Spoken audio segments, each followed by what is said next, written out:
ഉമ്മാന് പകരം കൊടുക്കാൻ എന്റെ കയ്യിൽ എന്താണുള്ളത്? ഉമ്മ നൽകിയ അമ്മിഞ്ഞ പാലിന് പകരം കൊടുക്കാൻ എന്റെ കയ്യിൽ സാലറീസുകളില്ല, എന്റെ കയ്യിൽ കറൻസികളുടെ ശേഖരമില്ല. എത്രയെത്ര കോടാനക്കോടി കൊണ്ട് ഉമ്മാന്റെ മടിത്തട്ടി എറിഞ്ഞാലും ഉമ്മ തന്ന ഒരു തുള്ളി അമ്മിഞ്ഞ പാലിന് പകരമാകില്ല. പ്രപഞ്ചത്തിലൊന്നുമില്ല. ഉമ്മ നൽകിയ ചുംബനങ്ങൾക്ക്, വാപ്പ നൽകിയ കരുതല സ്പർശങ്ങൾക്ക് പകരം കൊടുക്കാൻ ആധുനിക ലോകത്തിന് കുന്ത്രാണ്ടവും കണ്ടുപിടിച്ചിട്ടില്ല. പാതിരാറിന്റെ സമയങ്ങളിൽ ഞാനും നിങ്ങളും ഉറക്കമൊളിക്കാറുണ്ടോ? മുഅ്മിനീങ്ങളെ, ഉമ്മമാരെ നോക്കുവീ. ഞാൻ എന്റെ കുഞ്ഞുനാളിൽ പാതിരാത്രിയുടെ ഏതോ യാമത്തിൽ ഉണർന്ന് കരഞ്ഞപ്പോൾ എന്റെ കരളിന്റെ കരളായ ഉമ്മ എന്നെ വാരിയെടുത്ത് ഉറക്കമൊളിച്ച് പാതിരാത്രി മുഴുവനും താരാട്ട് പാടി എന്നെ ഉറക്കിയില്ലയോ? ഈ താരാട്ട് പാട്ടിനേക്കാൾ മധുരമായൊരു പാട്ട് ഞാനോ നിങ്ങളോ കേട്ടിട്ടുണ്ടോ? ഉമ്മ തന്ന അമ്മിഞ്ഞ പാലിന്റെ മധുരത്തെ പോലെ മധുരമുള്ളൊരു പാനീയം ഞാനും നിങ്ങളും കുടിച്ചിട്ടുണ്ടോ? അതിനുമ്മാക്ക് പകരം കൊടുക്കാൻ എന്റെ കയ്യിലെന്താണ്? ആ ഉമ്മാക്ക് തിരിച്ചു കൊടുക്കാൻ എന്റെ കയ്യിലെന്താണ്? ആരംഭപ്പൂവായ ഹബീബ് പറഞ്ഞത് കണ്ടോ? മുതലാളിയാകട്ടെ, പ്രമാണിയാകട്ടെ, പൗരപ്രമുഖരാകട്ടെ, പ്രൈം മിനിസ്റ്ററാകട്ടെ, രാഷ്ട്രീയ മേലാളനാകട്ടെ, പ്രസംഗിക്കുന്ന മുസ്ലിയാരാകട്ടെ, ഏത് വലിയ വലിയ വലിയ ആളായാലും എടാ, നിനക്ക് സ്വർഗം എവിടെയാണെന്നറിയുമോ? നിനക്ക് സുവനം എവിടെയാണെന്നറിയുമോ? അൽ ജന്നത്തു തഹ്ത ഖുദാമിൽ ഉമ്മഹാത്ത്. ഉമ്മാന്റെ കാൽപാദത്തിന് ചുവട്ടിലാണ്, വാപ്പാന്റെ കാൽപാദത്തിന് ചുവട്ടിലാണ് എനിക്ക് സ്വർഗമുള്ളത്. ആ ഉമ്മാന്റെ തൃപ്തി വാങ്ങിയാണ് ഞാൻ സ്വർഗത്തിൽ പോകേണ്ടത്. ആ വാപ്പാന്റെ തൃപ്തി സമ്പാദിച്ചാണ് ഞാൻ സ്വർഗത്തിലെത്തേണ്ടത്. അല്ലെങ്കിൽ എനിക്ക് സ്വർഗം അന്യമാണ്, അല്ലെങ്കിൽ എനിക്ക് നരകമാണ്. ഉമ്മാന്റെ തൃപ്തിയിലാണ് അല്ലാഹുവിന്റെ തൃപ്തിയുള്ളത്. വാപ്പാന്റെ തൃപ്തിയിലാണ് അല്ലാഹുവിന്റെ തൃപ്തിയുള്ളത്. ഉമ്മാന്റെ മുഖത്ത് നീ ദേഷ്യത്തോടെ നോക്കല്ലേ മോനെ? ഉമ്മാന്റെ മുഖത്തെങ്ങാനും നീ ദേഷ്യത്തോടെ നോക്കിയാൽ, വാപ്പാന്റെ മുഖത്തെങ്ങാനും നീ ദേഷ്യത്തോടെ നോക്കിയാൽ, അല്ലാഹുവിന്റെ കോപത്തോടെയുള്ള നോട്ടമാണ് നിന്നെ എതിരേൽക്കുക. പരിശുദ്ധരായ പരിശ്രേഷ്ഠരായ മുഹമ്മദുർ റസൂലുള്ളാഹ്. എത്ര ഗൗരവമുള്ള വിഷയമെന്നറിയാവോ?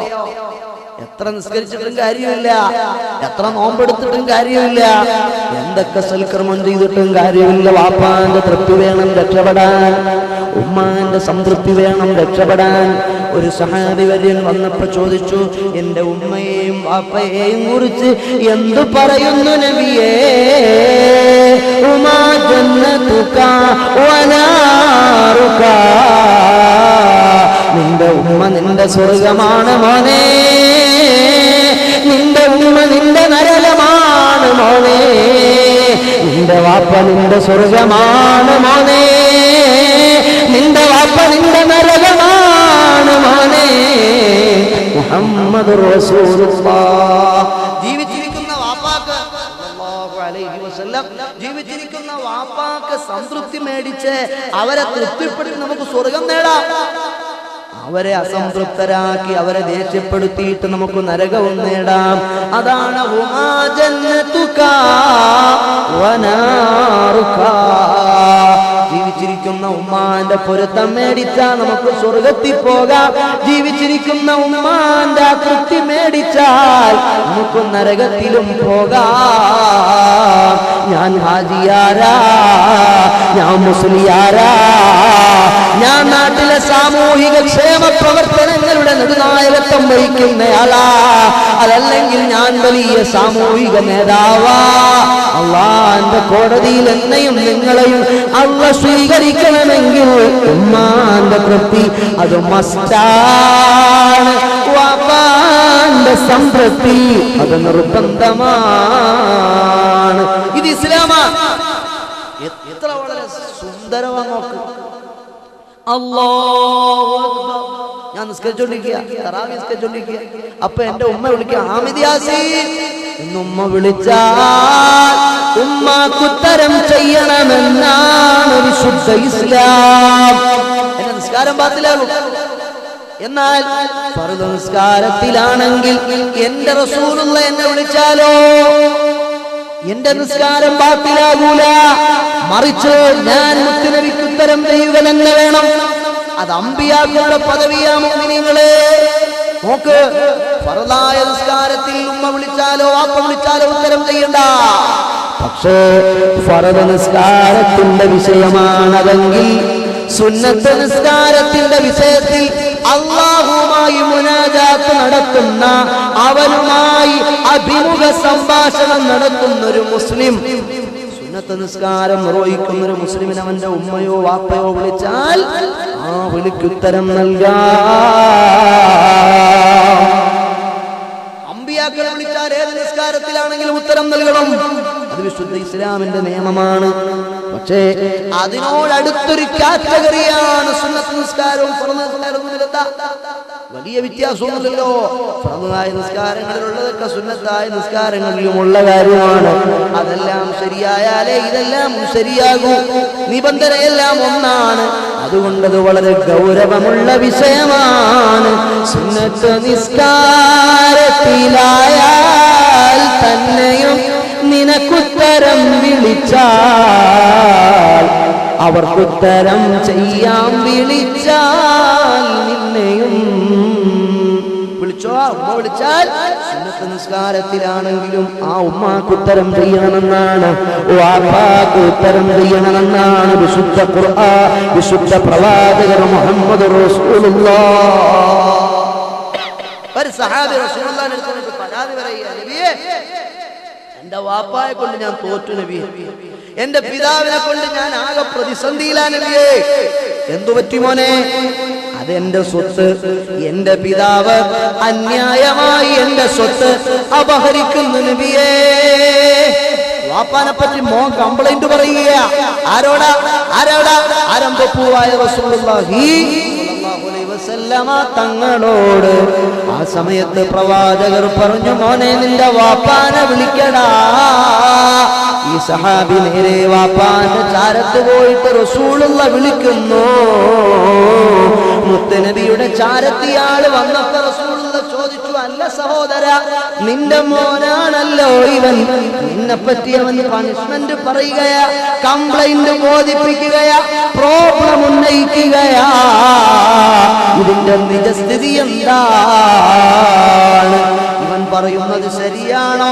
ഇവൻ പറയുന്നത് സത്യമാണോ? നിങ്ങൾ അവന്റെ സ്വത്ത് അന്യായമായി ഹനിക്കുന്നുണ്ടോ? ആ സമയത്ത് ആരംഭപൂർവമായ ഹബീബിന്റെ മുന്നിൽ വന്ന് ആ വന്ധ്യവയോധികനായ പ്രായമുള്ള വൃദ്ധനായ പിതാവ് പറയുകയാണ്, നബിയേ, ഞാനൊരു വൃദ്ധനാ നബിയേ, എനിക്ക് കഴിയൂല നബിയേ, എനിക്ക് അധ്വാനിക്കാൻ മേല നബിയേ, എനിക്ക് കഷ്ടപ്പെടാനാകൂല നബിയേ. ഇവൻ എന്റെ മൂത്ത മകനാ നബിയേ, ഇവന്റെ താഴെ ചെറിയ കുഞ്ഞുമക്കൾ എനിക്ക് ഇനിയുമുണ്ട് നബിയേ, അവരെ പോറ്റാൻ വേണ്ടി ഇനിയും അധ്വാനിക്കാൻ എനിക്ക് കഴിയൂല നബിയേ. ആ സമയത്ത് അവൻ വലിയ മുതലാളിയായ അവന്റെ ഭക്ഷണത്തിൽ നിന്നും ഞാൻ എന്റെ മക്കൾക്ക് ഭക്ഷണം എടുത്തു കൊടുക്കും. അവന്റെ കാരക്കയിൽ നിന്നും ഞാൻ കുറച്ച് കാരക്ക എടുത്ത് എന്റെ മക്കൾക്ക്, ചെറിയ മക്കൾക്ക് കൊടുക്കും. ഇവന്റെ അനുജന്മാരാണ് അവർ, ഇവരുടെ സഹോദരനാണിവൻ. ഞാനത് ചെയ്യുന്നത് തെറ്റാണോ നബിയേ? എനിക്കിനി കഷ്ടപ്പെടാൻ മേല, എനിക്കിനി അധ്വാനിക്കാൻ വയ്യ. റസൂലുള്ളാഹി തങ്ങൾ സല്ലല്ലാഹു അലൈഹി വസല്ലമ തങ്ങളുടെ മുന്നിൽ നിന്ന് ഈ വൃദ്ധനായ മനുഷ്യൻ ഇത്തരം തിരിച്ചൊരു മറുപടി പറയുമ്പോൾ ഹബീബായ മുത്തുനബി ചോദിച്ചു, അല്ല സഹോദരാ, നിന്റെ പിതാവ് പറയുന്നത് ശരിയാണോ?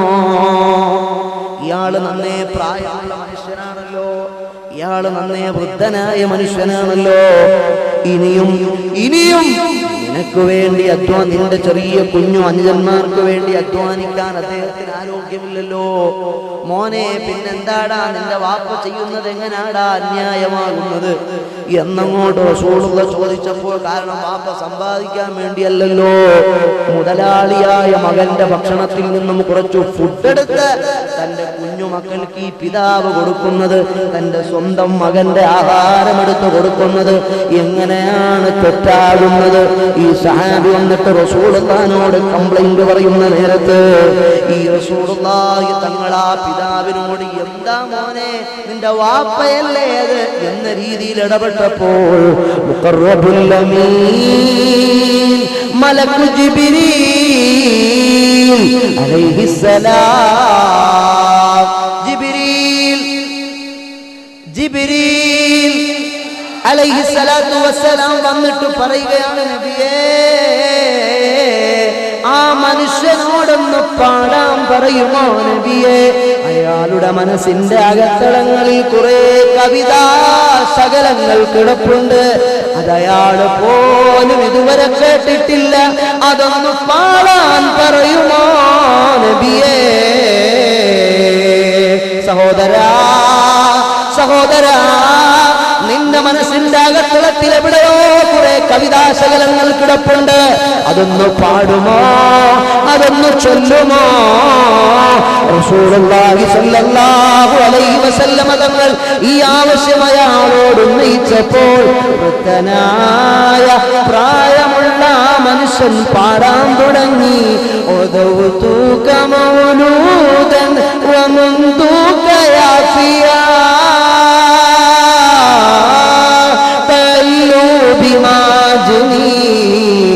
അലൈകാ വതൻവലൂ. മോനെ, കുഞ്ഞുമോനെ, നിന്റെ കുട്ടിക്കാലം, നിന്റെ വളർച്ചയുടെ ഒന്നാം ഘട്ടം, നിന്റെ വളർച്ചയുടെ രണ്ടാം ഘട്ടം, നിന്റെ വളർച്ചയുടെ മൂന്നാം ഘട്ടം ഈ പിതാവ് നിനക്ക് വേണ്ടി കഠിനാധ്വാനം ചെയ്തിട്ടാണടാ നിന്നെ പോറ്റി വളർത്തി വലുതാക്കിയത്, നിന്നെ ഇത്രയും വലുതാക്കിയത് ഈ പിതാവ് കഷ്ടപ്പെട്ടിട്ടാടാ. ഇദാ ലൈലത്തുൻ ലാഖത്ക ബിസഖമിലം അബീ ലിസഖമിക ഇല്ലാ സാമി റനാതമൽമലൂ. നിനക്ക് രോഗമുള്ള രാത്രികളിൽ ഞാൻ ഉറങ്ങിയിരുന്നില്ല മോനെ, നിനക്ക് വ്യസനമുള്ള രാത്രികളിൽ നീ രോഗഗ്രസ്തനായി കിടക്കുമ്പോൾ ഈ പിതാവ് ഉറങ്ങിയിരുന്നില്ല മോനെ. എത്ര സുദീർഘമുള്ള രാത്രിയാണ്, എന്താണ് നേരം വെളുക്കാത്തത്, എന്താണ് പ്രഭാതമാകാത്തത്? ഞാൻ നിനക്ക് വേണ്ടി ഉറക്കമൊളിഞ്ഞു മോനെ. നിന്റെ രോഗം എന്റെ രോഗമായി ഞാൻ കണ്ടു മോനെ. കഅന്നീ അനൽ മത്റൂഖ് ദൂനക ബില്ലദീ തുരിഖ്തു ബിഹി നൂനി ഫൈനൈക തുഹ്മിലൂ. വാസ്തവത്തിൽ എനിക്കായിരുന്നില്ല രോഗം, നിനക്കാണ് രോഗം, നിനക്കാണ് രോഗം. പക്ഷേ നിന്റെ രോഗം ഞാൻ എന്റെ രോഗമായി കണ്ടു. നിന്റെ വേദന എന്റെ വേദനയായിരുന്നു, നിന്റെ വിഷമം എനിക്ക് വിഷമമായിരുന്നു. എന്റെ മോനാണെങ്കിലോ അവനങ്ങനെ എന്നെ കണ്ടില്ലല്ലോ. فلما بلغت السن والغاية التي كأنك أنبل فلما بلغت السن والغاية التي إليك مرام فيك قد كنت آمل.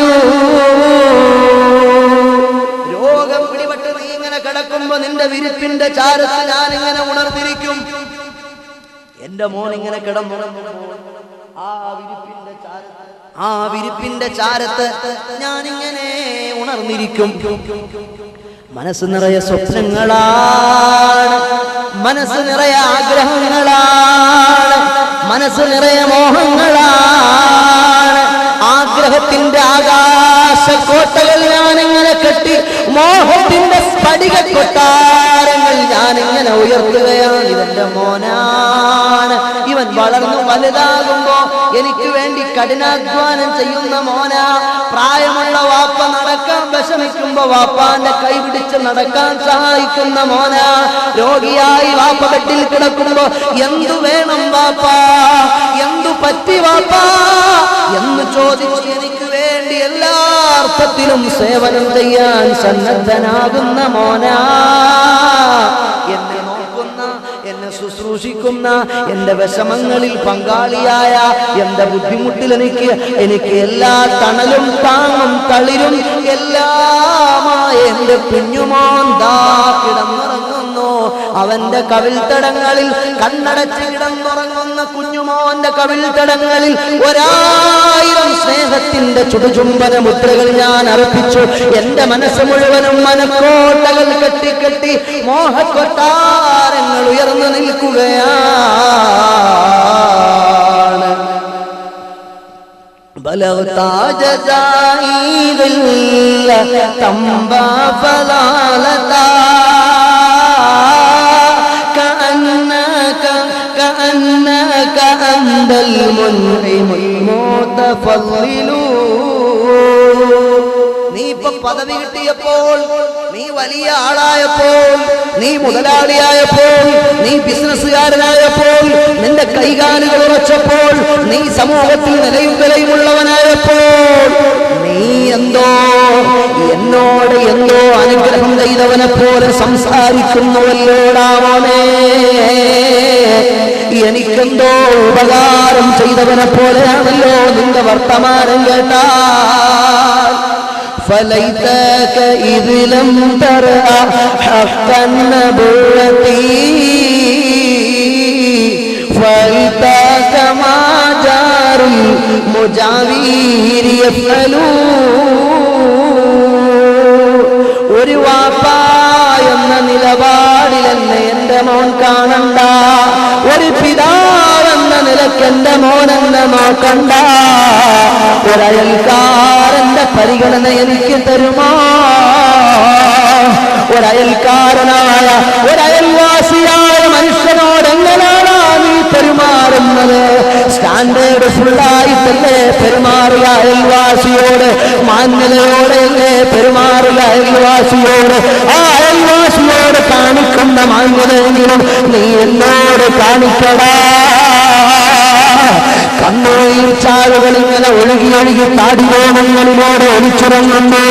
ആരംഭപ്പൂവായ ഹബീബിന്റെ മുഖം ചുവന്നു തുടുക്കുകയാണ്.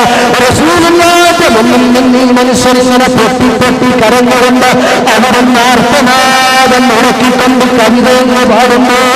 ഓ മകന്റെ കോണറിൽ പിടിച്ചു കുലുക്കിയെന്ന് തള്ളിയിട്ട് റസൂലെന്ന് പറഞ്ഞു, പോടാ അന്തമാലിക്കലിയതീക്ക, നീയും നിന്റെ സ്വത്തുമക്കമെന്ന് വാക്കാണ്ടതാടാ, പോടാ. അല്ലാഹുവിന്റെ റസൂല് മാനവരോടൊക്കെ പഠിപ്പിച്ചതുകൊണ്ട് ആ പിതാക്കളോട് അപമര്യാദയായി പെരുമാറുന്ന ആദരാധനിക സമൂഹത്തോട് ഉന്നതനായ പരുഷമായി പെരുമാറുന്ന ആദരാധനിക സമൂഹത്തോട് മദീനായിലെ രാജകുമാരൻ, പ്രപഞ്ചത്തിന്റെ നേതാവ് അഷ്റഫുൽ വറാ റസൂലുള്ളാഹി സ്വല്ലല്ലാഹു അലൈഹി വസല്ലമ തങ്ങളുടെ വളരെ കാർക്കശ്യമുള്ള ആക്ഷൻ കണ്ടോ മുഅ്മിനീങ്ങളെ? വളരെ കാർക്കശ്യമുള്ള ആക്ഷനാണ് ഹബീബ് എടുത്തത്. ആ മനുഷ്യന്റെ തോളിൽ കോളറിൽ പിടിച്ചിട്ട് വാപ്പാന്റെ മേത്തേക്ക് തള്ളിയിട്ട് പറഞ്ഞു, പോടാ, നീയും നിന്റെ സ്വത്തുമൊക്കെ നിന്റെ വാപ്പാന്റെതാടാ. എന്തൊരു വലിയ നിലപാടാണ് ഹബീബിന്റെ നിലപാട്. മുഅ്മിനീങ്ങളെ, നമ്മൾ വിശുദ്ധമായ ഖുർആൻ എടുത്ത് തുറന്നു നോക്കലെന്താണ്? ഇബാദത്താണ്. വിശുദ്ധ ഖുർആൻ റമദാൻ വരികയാണല്ലോ. റമദാൻ എന്ന് പറഞ്ഞാൽ ഖുർആനിന്റെ മാസമാണ്. ശഹ്റു റമദാനല്ലദീ ഉൻസില ഫീഹിൽ ഖുർആൻ. ഖുർആൻ ഇറങ്ങിയ മാസമാണ് റമദാൻ. റമദാനിൽ ഖുർആൻ ഓതാൻ അറിയാത്ത ആളുകൾ ഖുർആൻ എടുത്തിട്ട് വെറുതെ ഇങ്ങനെ ഖുർആനിലേക്ക് നോക്കിയിരുന്നാൽ അത് ഇബാദത്താണ്.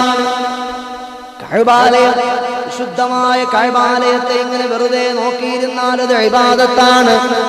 സ്വാലിഹീങ്ങളായ നല്ല മനുഷ്യന്മാരുടെ മുഖത്തിങ്ങനെ നോക്കൽ ഇബാദത്താണ്. വലിയ ആലിമീങ്ങളായ സ്വാലിഹീങ്ങളായ തങ്ങന്മാരായ സാദാത്തുക്കളായ ആളുകളുടെ മുഖത്ത് ആദരവോടെ സ്നേഹത്തോടെ നോക്കൽ ഇബാദത്താണ്. അതുപോലെ ഉമ്മാന്റെ മുഖത്ത് വാപ്പാന്റെ മുഖത്ത് സ്നേഹമസൃണമായി നോക്കൽ ഇബാദത്താണ്. ഒരു നിവേദനത്തിൽ കാണാം, ഒരു സഹാബി വന്നിരുന്നപ്പോൾ റസൂലുള്ള പറയുകയാണ്, മോനെ നീ നിന്റെ ഉമ്മാന്റെ മുഖത്ത് ഒരു തവണ സ്നേഹത്തോടെ നോക്കിയാൽ നിനക്കൊരു ഹജ്ജ് ചെയ്ത പ്രതിഫലമുണ്ടടാ. ആ സമയത്ത് ഈ സ്വഹാബി ചോദിക്കുകയാണ്, നബിയേ, ഞാൻ എന്റെ ഉമ്മാന്റെ മുഖത്ത്, ഞാൻ എന്റെ വാപ്പാന്റെ മുഖത്ത് സ്നേഹമസ്തമായ 100 തവണ എന്ന് നോക്കിയാലോ?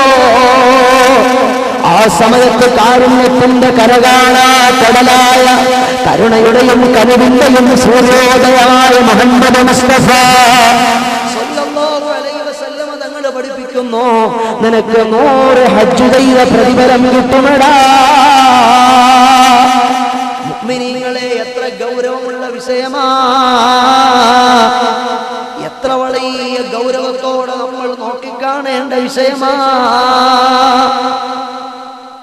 ഒരു മാതാവ്, ഒരു എഴുത്തുകാരി പറഞ്ഞത് കാണാം, 3 വയസ്സുവരെ ഒരു കുഞ്ഞു മോനെ പോറ്റുന്നൊരു ഉമ്മ ഒരു ഉരുള കാഷ്ടവും 1/2 ഗ്ലാസെങ്കിലും മൂത്രവും കുടിച്ചിട്ടുണ്ടാകും.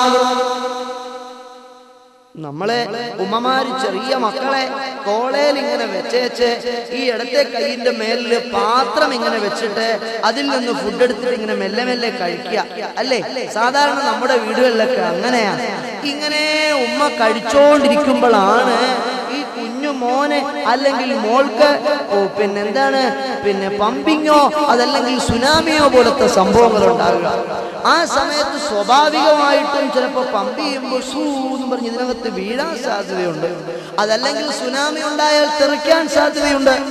അങ്ങനെ തെറിച്ചാലും ഈ മാതാവ് പണ്ടാരം പിടിച്ച വൃത്തിയിട്ട ചെറുക്കൻ എന്റെ കയ്യിൽ നിന്ന് ഒറ്റ എറിഞ്ഞെങ്കിൽ ഞാൻ നിങ്ങളൊന്നും ഇങ്ങനെ ഇരിക്കൂലായിരുന്നു. അന്നേ നമ്മൾ ഔട്ടായി കഴിയുമ്പോഴായി മയ്യത്തായി പോകുമായിരുന്നു. പക്ഷേ നമ്മുടെ ഉമ്മ കനിവിന്റെയും അലിവിന്റെയും ദയയുടെയും പര്യായമാണ് ഉമ്മ. ആ ഉമ്മാന്റെ കയ്യേലായ കാഷ്ടം, ആ ഉമ്മാന്റെ പാത്രത്തിൽ തെറിച്ചു വീണ കാഷ്ടവും മൂത്രവുമുള്ള പാത്രം മാറ്റി വെച്ചേച്ച് നമ്മളെ പോയി കഴുകി ശുദ്ധിയാക്കി പുതിയ ഉടുപ്പിട്ട് പുതിയ വസ്ത്രം ധരിപ്പിച്ച് വീണ്ടും ആ കോളത്തെടുത്തു വെച്ച് ആ പഴയ ഫുഡ് എടുത്ത് ബാക്കി തിന്നുകയാ.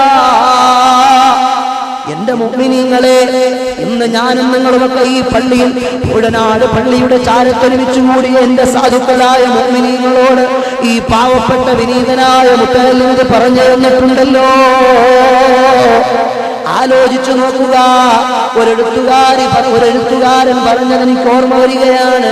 അതാ ഒരു മകൻ വളരെ കഷ്ടപ്പെട്ട് വളർത്തി വലുതാക്കിയ മോനാണ് ഈ മോൻ. കല്യാണം കഴിച്ചു കൊടുത്തപ്പോ ഉമ്മാനെ പിന്നെ വേണ്ട, അങ്ങനെയായി. ഒരു വീടുകളിൽ തന്നെ 2 അടുപ്പായി.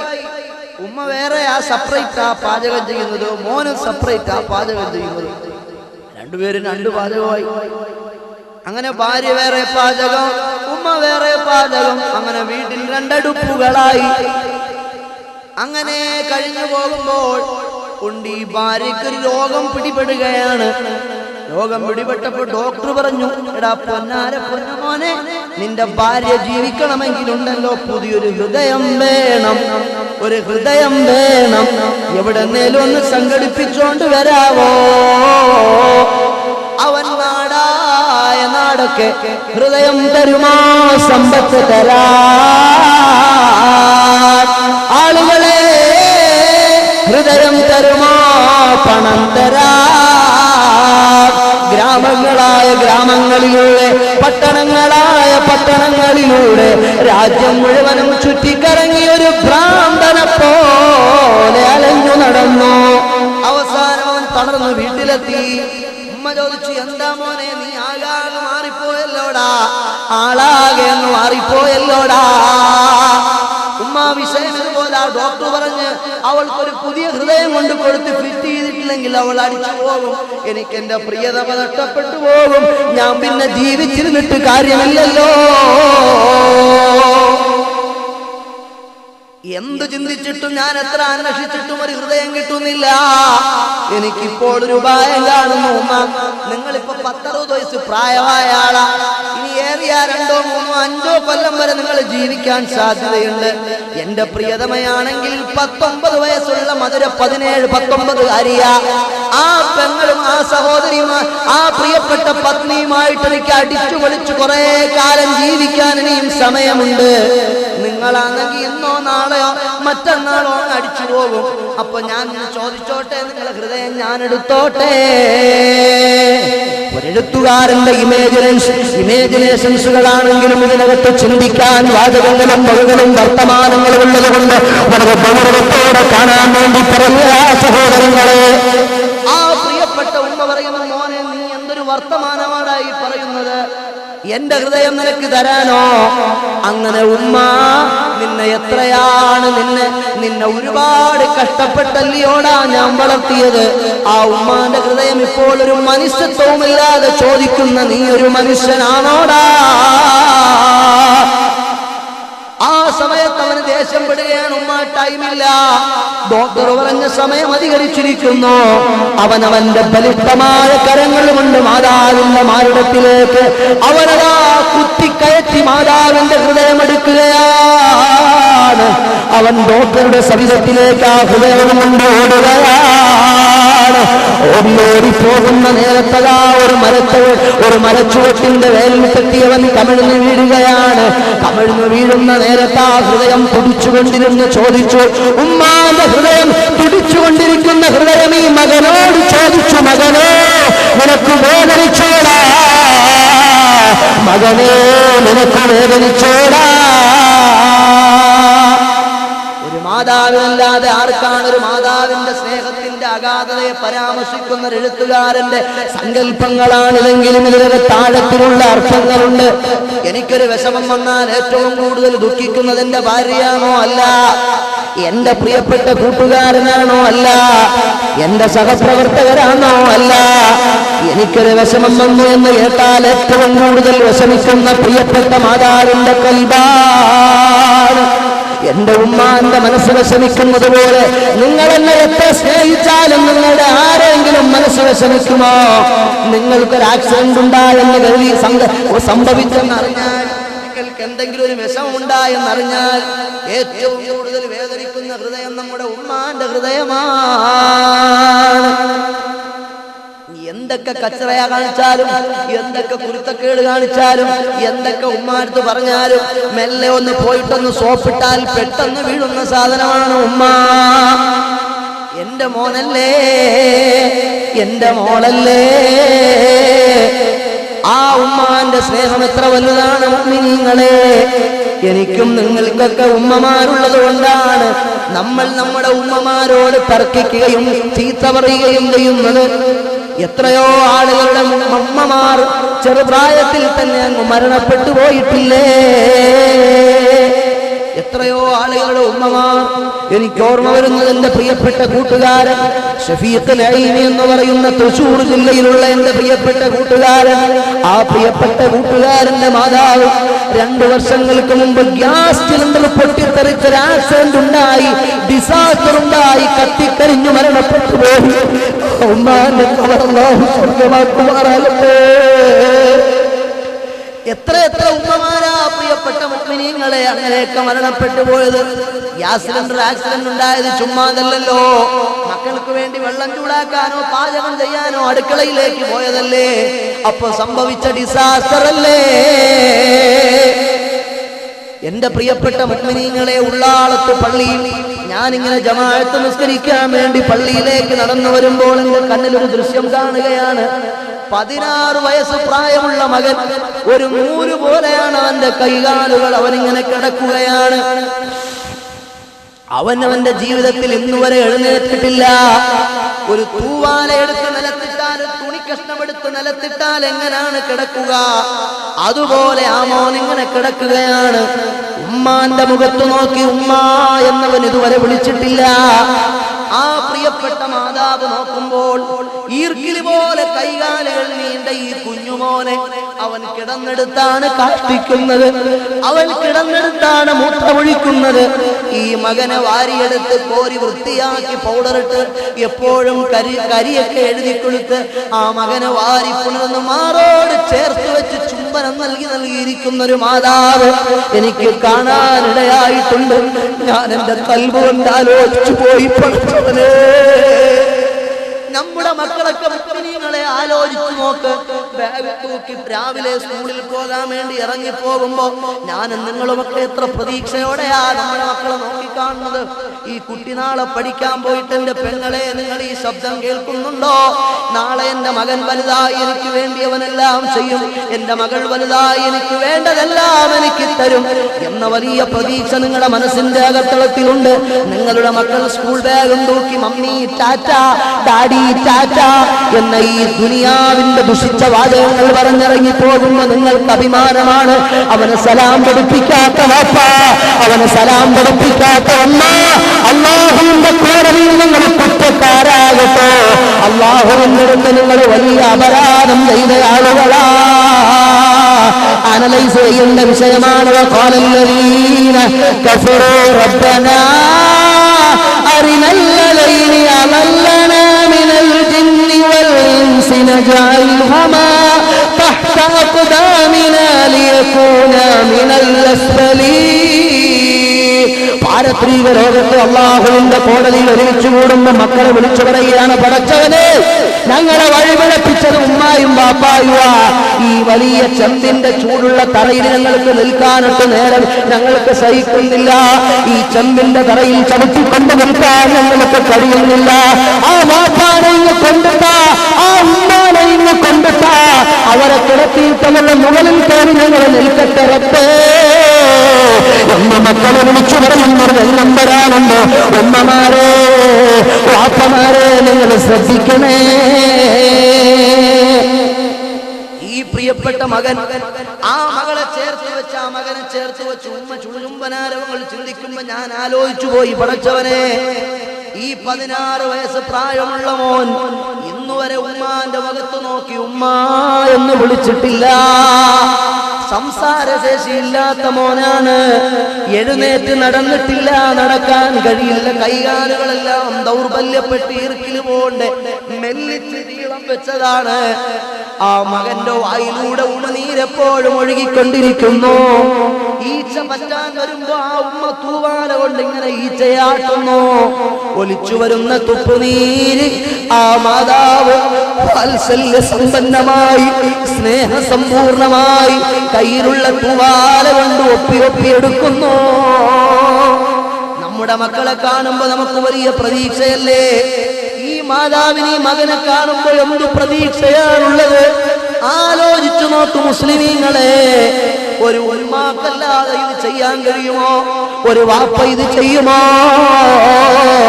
ഒരു ഉമ്മാക്കല്ലാതെ കൈകാലുകൾക്ക് ശേഷി നഷ്ടപ്പെട്ടു പോയ, സംസാരത്തിന്റെ ശേഷി നഷ്ടപ്പെട്ടു പോയ, ഉമ്മാന്റെ മുഖത്ത് നോക്കി ഉമ്മ എന്ന് വിളിക്കാത്ത, പുഞ്ചിരിക്കാത്ത ഒരു ജഡം പോലത്തെ ഈ മനുഷ്യക്കോലത്തെ പോറ്റുകയും അതിന് ഭക്ഷണം കൊടുക്കുകയും അതിന് സ്നേഹത്തോടെ മാറോ ചേർത്ത് പിടിച്ച് ചുംബിക്കുകയും ചെയ്യുന്ന ഈ ഉമ്മ, ആ ഉമ്മാക്കല്ലാതെ ലോകത്താർക്കാണ് ഈ സ്നേഹം ഈ കുഞ്ഞുമോനെ കൊടുക്കാൻ കഴിയില്ല. അവിടെ നിന്ന് തുറത്തായിരുന്നു പോയി മഹാനായ മദരിത്തങ്ങളുടെ ചാരത്ത് നിന്ന് ഈ കുട്ടി ആ ഉമ്മാക്ക് മുമ്പേ മരണപ്പെട്ടു പോയില്ലെങ്കിൽ ഈ പെണ്ണുമോനെ ലോകത്ത് ഏത് മനുഷ്യനാ ആരാണ് സംരക്ഷിക്കുക? ലോകത്താരാണ് പൊന്നുമോനെ ലാളിക്കുക? ലോകത്താരാണ് കുഞ്ഞുമോന് വാത്സല്യം കൊടുക്കുക? എന്റെയും നിങ്ങളുടെയും മക്കൾ ആരോഗ്യമുള്ള മക്കളാണ്. എന്റെയും നിങ്ങളുടെയും മക്കൾ വലിയ സംസാരശേഷിയുള്ള, നമ്മളോട് കൊഞ്ചിക്കൊഴഞ്ഞു വർത്തമാനം പറയുമ്പോ നമ്മളുടെ വണ്ടി നമ്മുടെ ഗേറ്റിന്റെ ഫ്രണ്ടിലേക്ക് വരുമ്പോ ഉപ്പാ വാപ്പാ എന്ന് വിളിച്ചു ഓടി വരുന്ന നമ്മുടെ പ്രിയപ്പെട്ട മക്കളാണ്.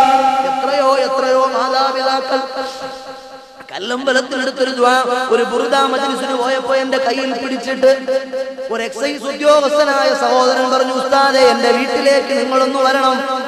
ഞാൻ പറഞ്ഞു, എനിക്ക് ടൈമില്ല, എനിക്ക് നേരമില്ല.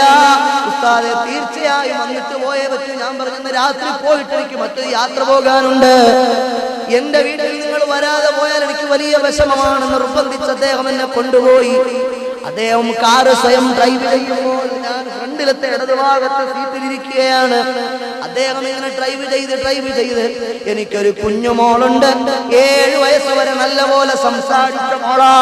ഉസ്താദ് പ്രഭാഷണം നടത്തിയ ഈ പള്ളിയിൽ അവൾ മദ്രസയിൽ 2ാം ക്ലാസ്സിലോ 3ാം ക്ലാസ്സിലോ പഠിച്ച മോളാണ്. അവൾ നല്ലപോലെ സംസാരിക്കുന്ന മോളാണ്.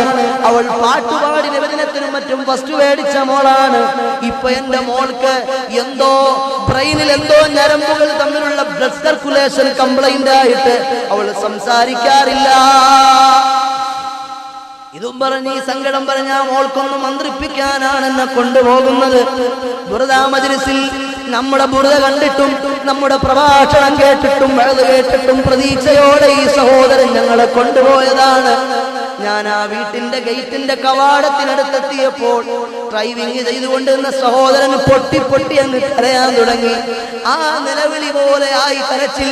അയാൾ പറയുകയാണ്, ഞാൻ ഡ്രൈവ് ചെയ്ത് എന്റെ വണ്ടി ഹോൺ അടിച്ച് ഈ ഗേറ്റിന്റെ ഫ്രണ്ടിലെത്തിയാൽ എനിക്ക് വേണ്ടി വന്ന് ഗേറ്റ് തുറന്നു തരുന്നത് എന്റെ പൊന്നുമോളായിരുന്നു ഉസ്താദ് എന്ന് പറഞ്ഞ മനുഷ്യൻ ഇറങ്ങിയിട്ട് വണ്ടി നിർത്തിയ മനുഷ്യൻ ഇറങ്ങിയിട്ട് ഗേറ്റ് തുറന്ന് വീണ്ടും വണ്ടി ഡ്രൈവ് ചെയ്ത് അകത്തേക്ക് കൊണ്ടുപോയി. അകത്തെ റൂമിൽ ചെന്ന് ഞാൻ നോക്കുമ്പോൾ ഒരു കസേര, ഇതുപോലത്തെ ഒരു സെയിം കസേര. ആ കസേരക്കകത്ത് കുഞ്ഞുമോൾ, 7 വയസ്സായ മനോഹരിയായ പൊന്നുമോൾ. അവളുടെ മുഖം കണ്ടാൽ അമ്പിളി പോലെ നിഷ്കളങ്കമാണ്. ആ മുഖമുള്ള കുഞ്ഞുമോളുടെ 2 കൈയും പിടിച്ച ആ കസേരയിൽ, ഫൈബർ കസേരയിൽ തുണി കൊണ്ട് ഇങ്ങനെ കെട്ടിവെച്ചിരിക്കുകയാണ്. ഞാൻ ചോദിച്ചു, ഇക്ക എന്തിനായി മോളെ കൈ ഇങ്ങനെ കെട്ടിവെച്ചിരിക്കുന്നത്? ഉസ്താദെ കൈ അടിച്ചു വിടാൻ നിർവാഹമില്ല, കൈ രണ്ടും അടിച്ചു പറിക്കുകയാണ്. കിടന്നെടുത്ത് തന്നെയാണ് കാഷ്ടിക്കുക, മൂത്രമൊഴിക്കുക. എപ്പോഴും ഒച്ചപ്പാടും ബഹളവും ഇങ്ങനെ ഉണ്ടാക്കിക്കൊണ്ടിരിക്കും. അവൾക്ക് വാപ്പാനെ അറിയില്ല, ഉമ്മാനെ അറിയില്ല.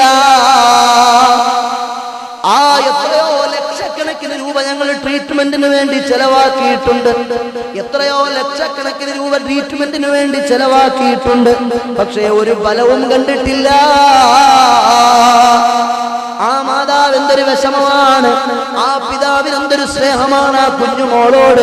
മന്ദബുദ്ധികളെ പോലെ 2 കൈയും ഇങ്ങനെ പിറകെ കെട്ടിയിട്ടിട്ട് ഒരു സുന്ദരിയായ മോളിങ്ങനെ ഇരുന്ന് എന്തൊക്കെയോ ശബ്ദമുണ്ടാക്കി നിലവിളിച്ച് ഞങ്ങളെ കാണുമ്പോ കോക്കറി കാണിക്കും പോലെ കാണിച്ച് ആ കുഞ്ഞിങ്ങനെ വികൃതമായൊരു കൊരങ്ങിന്റെ പോലത്തെ തോഷ്ടികൾ കാണിക്കുമ്പോ അക്ഷരാർത്ഥത്തിൽ എന്റെ കൽവ് പറ്റുപോയി.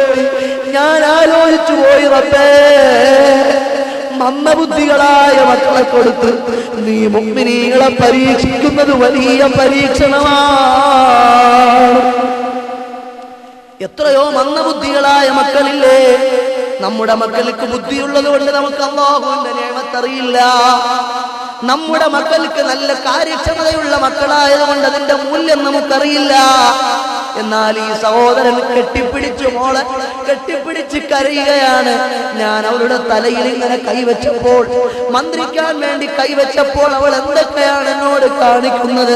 7 വയസ്സ് പിന്നിട്ട പൊന്നുമോളാണ്. മദ്രസയിൽ നബിദിനത്തിന് പാട്ടുപാടി ഫസ്റ്റ് മേടിച്ച പഠിക്കാൻ മിടുക്കിയായ പൊന്നുമോൾ.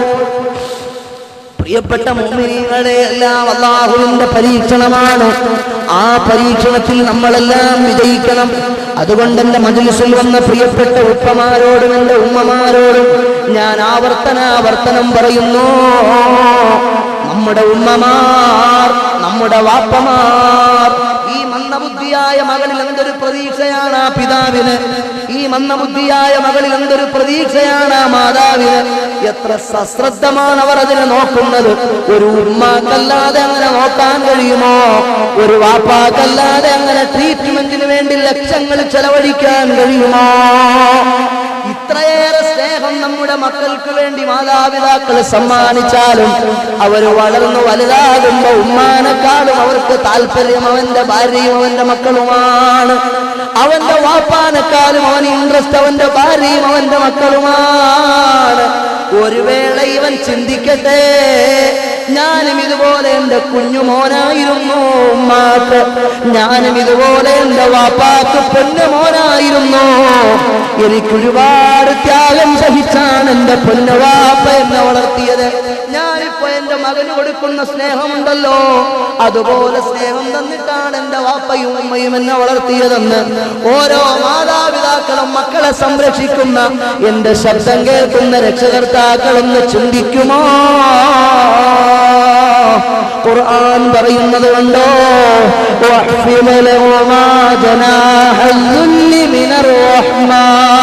കാരുണ്യത്തിന്റെ ചിറകുകൾ അവർക്ക് വേണ്ടി നിങ്ങൾ താഴ്ത്തി കൊടുക്കണം.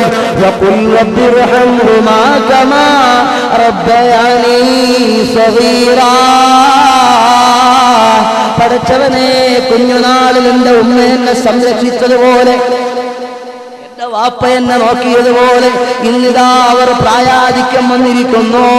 അവർക്ക് നീ കാരുണ്യം ചെയ്യണമല്ല, അവർക്ക് നീ പൊറുക്കണമല്ല എന്ന് ദുആയിരക്കാൻ വിശുദ്ധ ഖുർആൻ നമ്മളോട് കൽപ്പിച്ചു. മാതാപിതാക്കൾക്ക് വേണ്ടി മക്കൾ ദുആയിരക്കണമെന്ന് അല്ലാഹു കൽപ്പിച്ചു വിശുദ്ധ ഖുർആനിൽ. എന്റെ പ്രിയപ്പെട്ട മുഅ്മിനീങ്ങളെ, റസൂലുള്ളാഹി പറയുന്നത് കണ്ടോ,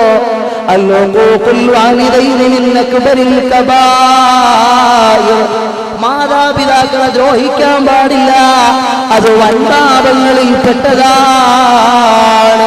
ഇന്നല്ലാഹ തആല ഹറമ അലൈക്കും ഉഖൂഖൽ ഉമ്മഹാത്ത്, ഉമ്മവാപ്പമാരെ വേദനിപ്പിക്കുന്നതും വ്യസനിപ്പിക്കുന്നതും അല്ലാഹു നിഷിദ്ധമാക്കിയതാണ്.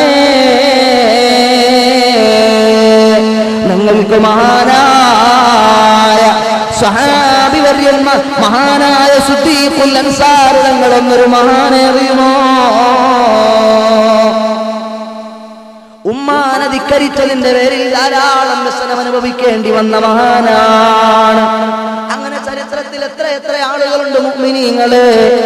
അതാ അലി ഇബ്നു അബീ താലിബ് റളിയല്ലാഹു അൻഹു ഒരു പാതിരാ സമയത്ത് കഅബാലയത്തിന്റെ ഓരത്തിൽ നിന്നൊരു വല്ലാത്ത ശബ്ദം കേട്ടിട്ട് തന്റെ പ്രിയപ്പെട്ട പൊന്നുമക്കളായ ഹസനും ഹുസൈനെയും വിളിക്കുകയാണ്. മക്കളെ ഹസനൈൻ.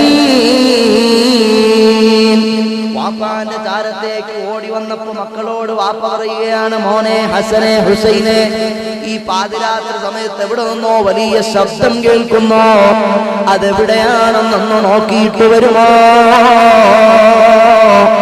ഈ രണ്ട് ചെറിയ മക്കളും കൂടി പാതിരാത്രി സമയത്ത് രണ്ട് കൈകളും കോർത്തു പിടിച്ച് നടക്കുകയാണ്. എവിടെ നിന്നാണ് ശബ്ദം വരുന്നതെന്നറിയാൻ നോക്കുമ്പോൾ കഅബാലയത്തിന്റെ ഭാഗത്ത് നിന്നാണ് ശബ്ദം കേൾക്കുന്നത്. രണ്ടുപേരും കൂടി കഅബാലയത്തിന്റെ ചാരത്തേക്ക് ചെല്ലുമ്പോൾ ഒരു മനുഷ്യൻ അവിടെ കിടന്ന് നിലവിളിക്കുകയാണ്. ഒരു മനുഷ്യൻ അവിടെ കിടന്ന് ആർത്തട്ടഹസിച്ച് നിലവിളിക്കുകയാണ്. ഈ രണ്ട് ചെറിയ മക്കളും ചാരത്ത് ചെന്നിട്ട് ചോദിച്ചു, അല്ല സഹോദരാ, നിങ്ങളാരാണ്? നിങ്ങളെവിടുന്നാണ് വന്നത്? ഈ പാതിരാത്രി എന്തിനാണ് കഅബാലയത്തിന്റെ ചാരത്ത് കിടന്നിങ്ങനെ നിലവിളിക്കുന്നത്? എന്തിനാണ്? ആ സമയത്ത് ഈ മനുഷ്യൻ പറയുകയാണ്, നിലവിളിക്കും പാപി ഞാനൻ കഥകൾ ചൊല്ലിടാം, കഥന കഥകൾ കേൾക്കുവാൻ കാതോർത്തു നിൽക്കാമോ? മക്കളെ, ഞാൻ എന്റെ കഥനകഥകൾ നിങ്ങളോട് പറയട്ടെ, നിങ്ങൾ എന്റെ കഥനകഥകൾ കേൾക്കുമോ? ആ സമയത്ത് ഹസനും ഹുസൈനും പറയുകയാണ്, ഞങ്ങൾ ഈ രാജ്യത്തെ ഖലീഫയുടെ മക്കളാ, നിങ്ങൾക്ക് എന്തെങ്കിലും വിഷമം ബോധിപ്പിക്കാനുണ്ടെങ്കിൽ ഈ രാജ്യത്തെ ഖലീഫയോട് നിങ്ങൾക്ക് പറയാം, ഈ രാജ്യത്തെ ഭരണാധികാരിയോട് നിങ്ങൾക്ക് സൂചിപ്പിക്കാം. നിങ്ങൾ അദ്ദേഹത്തിന്റെ സമക്ഷത്തിലേക്ക് വരുമോ? ഈ മനുഷ്യൻ പറയുകയാണ്, എന്റെ ശരീരത്തിലേക്ക് നിങ്ങളൊന്ന് സൂക്ഷിച്ചു നോക്കുമോ? പുഴുക്കൾ വമിക്കുന്നുണ്ട്, രക്തമൊഴുകുന്നുണ്ട്, ചലവും പഴുപ്പും ചീന്തലവും വമിക്കുന്നുണ്ട്. ഒരിഞ്ചു പോലും ഇനി നടക്കാനോ സഞ്ചരിക്കാനോ ആ മനുഷ്യന് കഴിയില്ല. അങ്ങനെ ദാരുണമായ ഒരു ദുരവസ്ഥയിൽ ആ മനുഷ്യൻ ഇങ്ങനെ കിടക്കുകയാണ്. ആ മനുഷ്യൻ ചോദിച്ചു, മക്കളെ നിങ്ങൾ എന്നെ കാണുന്നില്ലേ? എന്റെ അവസ്ഥ മനസ്സിലാക്കുന്നില്ലേ? എനിക്കിനി ഒരു ഇഞ്ചു പോലും ഇവിടെ നനങ്ങാൻ കഴിയില്ല. നിങ്ങളുടെ പ്രിയപ്പെട്ട ഖലീഫയോട്, നിങ്ങളുടെ പിതാവിനോട് എന്റെ ചാരത്തുനിന്ന് വരാൻ പറയുമോ? എല്ലാ മുഅ്മിനീങ്ങളും ഒന്ന് എഴുന്നേറ്റ് നിൽക്കുമോ? നമുക്ക് ഈ മജ്‌ലിസ് പിരിയാം മുഅ്മിനീങ്ങളെ. എല്ലാ മുഅ്മിനീങ്ങളും ഒന്ന് എഴുന്നേറ്റ് നിൽക്കുമോ? പുറത്തു നിൽക്കുന്ന ചെറുപ്പക്കാരടക്കം ഒന്ന് എഴുന്നേറ്റടുത്തേക്ക് വരുമോ? നമ്മുടെ ഈ മജ്‌ലിസ് നമുക്കൊന്ന് പിരിയാം മുഅ്മിനീങ്ങളെ. ഈ സഹോദരൻ പറയുകയാണ്, നിങ്ങൾ നിങ്ങളുടെ പിതാവിനോടൊന്ന് വരാൻ പറയുമോ? നേരെ ഈ ചെറിയ രണ്ട് മക്കളും അലിയാർ തങ്ങളുടെ സമക്ഷത്തിൽ ചെന്നിട്ട് പറഞ്ഞു, ഓ പ്രിയപ്പെട്ട വാപ്പാ, നിങ്ങളാ കഅബാലയത്തിന്റെ ചാരത്തേക്കൊന്ന് ചെല്ലുമോ? അവിടെ ഹതഭാഗ്യനായ ഒരു മനുഷ്യൻ കിടക്കുന്നുണ്ട്, അവിടെ ദൗർഭാഗ്യവാനായ ഒരു മനുഷ്യൻ കിടക്കുന്നുണ്ട്. അദ്ദേഹത്തിന്റെ ശരീരമാസകലം തൃണങ്ങളാണ്, അദ്ദേഹത്തിന്റെ ശരീരമാസകലം പുഴുക്കളാണ്. പുഴുക്കൾ ഒലിക്കുന്ന ഗുണങ്ങളിൽ നിന്ന് പഴുപ്പും ചലവും ചീഞ്ചലവും രക്തവും ഒലിക്കുന്ന ഒരു ഹതഭാഗ്യനായ മനുഷ്യന്റെ ദാരുണമായ ദുരന്തം ആ കഅബാലയത്തിന്റെ ചാരത്ത് കാണുന്നു. വാപ്പാ, നിങ്ങളൊന്ന് വരുമോ? അലി ഇബ്നു അബീ താലിബ് തങ്ങൾ അങ്ങോട്ട് കടന്നു ചെല്ലുമ്പോൾ ഈ മനുഷ്യൻ പറയുകയാണ്, തങ്ങളെ നിങ്ങൾ റസൂലുള്ളാഹിന്റെ മരുമകനല്ലയോ? ഞങ്ങൾക്കൊരു യോഗ്യതയുള്ള ആളുകളല്ല. ഞങ്ങൾ നിന്റെ ദീന് പറഞ്ഞിട്ട് ഈ മുഅ്മിനീങ്ങളോട് ഇത് ഉയർത്തി കാണിച്ച്, ഇത് ഇസ്മായിൽ നബിയുടെ പാദസ്പർശനമേറ്റ വെള്ളമാണ്, ഇത് ഹറം ശരീഫിൽ നിന്ന് വന്ന വെള്ളമാണ്, ഇത് ഏറ്റെടുക്കാൻ സന്മനസ്സുള്ളവരാരെങ്കിലും ഉണ്ടോ എന്ന് ഞങ്ങൾ ഈ മജ്‌ലിസിൽ ചോദിച്ചപ്പോൾ പ്രസിദ്ധി ആഗ്രഹിക്കാതെ ഒരു സഹോദരൻ ഈ മജ്‌ലിസിൽ 3333 രൂപ തന്നെ ഞാനത് ഏറ്റെടുക്കാമെന്ന് വാഗ്ദാനം ചെയ്തു. പടച്ചറബേ, അദ്ദേഹം അത് ഏറ്റെടുക്കാമെന്ന് സമ്മതിച്ചു. അദ്ദേഹത്തിന്റെ കാര്യം നീ ഏറ്റെടുക്കണമല്ലോ, നീ ഏറ്റെടുക്കണമല്ലോ, നീ ഏറ്റെടുക്കണമല്ലോ. അതിനുശേഷം അദ്ദേഹം ഈ സംഘാടകരോട്, ഞാൻ എൻ്റെ ഇന്നാലിന്ന വിഷയത്തിനാണ് ഏറ്റെടുത്തത്, അതെനിക്ക് പാസായി എന്ന് പറയുന്നൊരു തരത്തിലേക്ക് നീ എത്തിക്കണമല്ലോ. ഞങ്ങൾ മോശക്കാരാണ്, തെറ്റുകാരാണ്, പക്ഷേ ഞങ്ങൾ നിൽക്കുന്ന ഈ ദർബാർ ശ്രേഷ്ഠമായ ദർബാറാണ്. ഞങ്ങൾ വിവരം കുറഞ്ഞവരാണെങ്കിലും റസൂലുള്ള പറഞ്ഞ മജ്‌ലിസുൽ ഇൽമി റൗദത്തുൻ മിൻ റിയാദിൽ ജന്ന എന്ന മജ്‌ലിസിലാണ് ഞങ്ങളുള്ളത്. റബ്ബേ, ബറക്കത്ത് കൊണ്ട്, നീ ഹബീബിന്റെ ബറക്കത്ത് കൊണ്ട്, മഹാന്മാരുടെ ബറക്കത്ത് കൊണ്ട്, വിശേഷിച്ച് ഇവിടെ മറപ്പെട്ട് കിടക്കുന്ന ഔലിയാന്റെ ബറക്കത്ത് കൊണ്ട് നീ ഏറ്റെടുക്കണം റഹ്മാനേ. നീ അദ്ദേഹത്തെയും കുടുംബത്തെയും നിരാശപ്പെടുത്തല്ലേ അല്ലാഹ്. ബിഹഖ്ഖി നബി മുഹമ്മദിൻ, بحق النبي محمد، بحق النبي محمد صلى الله عليه وسلم. അങ്ങനെ മഹാനായ അലി ഇബ്നു അബീ താലിബ് റളിയല്ലാഹു അൻഹു ആകുന്ന നേതാവ് നേരെ ഈ മനുഷ്യന്റെ ചാരത്തേക്ക് ചെന്ന് നിന്നപ്പോൾ അലിയാർ തങ്ങളോട് പറയുകയാണ്, അലിയാർ തങ്ങളെ, നിങ്ങൾ റസൂലുള്ളാഹിന്റെ മരുമകനാണ്, നിങ്ങൾ ഫാത്തിമ ബീവിയുടെ ഭർത്താവാണ്, നിങ്ങൾ ഹസൻ ഹുസൈനിന്റെ പിതാവാണ്. ഈ കഅബാലയത്തിന്റെ കരിങ്കൽ ഭിത്തികളിൽ പിടിച്ചിട്ട് എനിക്ക് അനുകൂലമായി അല്ലാഹുവിന്റെ ദർബാറിലൊന്ന് ദുആയിരക്കുമോ തങ്ങളെ? ആ സമയത്ത് അലിയാര് തങ്ങൾ ചോദിച്ചു, സഹോദരാ നിനക്കെന്തു പറ്റി, നിനക്കെന്തു പറ്റി സഹോദര? ആ സമയത്ത് ഇയാള് പറയുകയാണ്, ഞാൻ എൻ്റെ പിതാവിനോടൊരപരാധം ചെയ്തു പോയി. കൃത്യമായി നിസ്കരിക്കാനും നോമ്പെടുക്കാനും സുഹൃതങ്ങൾ എന്നോട് നിത്യമായി കൽപ്പിക്കുന്ന എൻ്റെ പ്രിയപ്പെട്ട പിതാവിനോട് ഞാൻ പറഞ്ഞു, വാപ്പ 18 വയസ്സ് പൂർത്തിയായ മോന, എന്നെ ഇനി ഉപദേശിക്കാൻ വന്നാൽ അടിച്ചു ഞാൻ കരണക്കുട്ടി പൊട്ടിക്കും. വാപ്പാനോട് ഞാൻ കയർത്ത് സംസാരിച്ചു, പക്ഷേ വാപ്പ ദീന് പഠിച്ച വാപ്പയാണ്. എന്നെ കാണുമ്പോഴൊക്കെ വാപ്പ പറഞ്ഞു, മോനെ നിസ്കരിക്കണേടാ, മോനെ നോമ്പെടുക്കണേടാ, മോനെ സുഹൃതങ്ങൾ ചെയ്യണേടാ. യാ അയ്യുഹല്ലദീന ആമനൂ ഖൂ അൻഫുസകും വഅഹ്ലീകും നാറാ വഖൂദുഹാൻ നാസു വൽ ഹിജാറാ. ഖുർആനിൽ അങ്ങനെ ഒരു ആയത്തുണ്ട്, ഹാജിയാരെ നിങ്ങൾ മാത്രം ഹജ്ജ് ചെയ്തെന്ന് സ്വർഗത്തിൽ പോവാന്ന് വിചാരിക്കണ്ട, മുസ്ലിയാരെ നിങ്ങൾ മാത്രം പ്രസംഗിച്ചെന്ന് സ്വർഗത്തിൽ പോവാന്ന് വിചാരിക്കണ്ട, പള്ളിക്കമ്മത്തിക്കാരെ നിങ്ങൾ മാത്രം സേവനങ്ങൾ ചെയ്തെന്ന് സ്വർഗത്തിൽ പോവാന്ന് വിചാരിക്കണ്ട. നിങ്ങളുടെ അഖിലുകാരെ നിസ്കരിക്കണം. നിങ്ങളുടെ ഇമാമിന്റെ പിന്നിൽ നിന്ന് ജമാഅത്തായി നിസ്കരിക്കുമ്പോൾ നിങ്ങളുടെ ഭാര്യയും മക്കളുമൊക്കെ വീട്ടിന്റെ അകത്തളത്തിൽ അന്താരാഷ്ട്രങ്ങളിൽ കൈയും നോക്കി കയറ്റി വെച്ച് കിടന്നുറങ്ങുകയാണെങ്കിൽ അത് പാടില്ല. നിങ്ങളുടെ നിസ്കാരത്തലം അല്ലാഹു വേണ്ട, നിങ്ങളുടെ ഹജ്ജ് അല്ലാഹു വേണ്ട, നിങ്ങളുടെ ഒന്നും അല്ലാഹു വേണ്ട. ഇത് ഖുർആനാണ്. ഇത് പഠിച്ച പിതാവ് വീണ്ടും വീണ്ടും മകനെ ഉപദേശിച്ചു.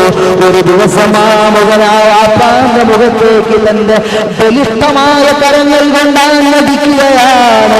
നിലത്ത് വീണ വാപ്പാന്റെ നെഞ്ചത്ത് കാലെടുത്ത് വെച്ചിട്ട് വാപ്പാന്റെ മുഖത്തേക്ക് കാർക്കിച്ചെന്ന് തുപ്പുകയാണ്.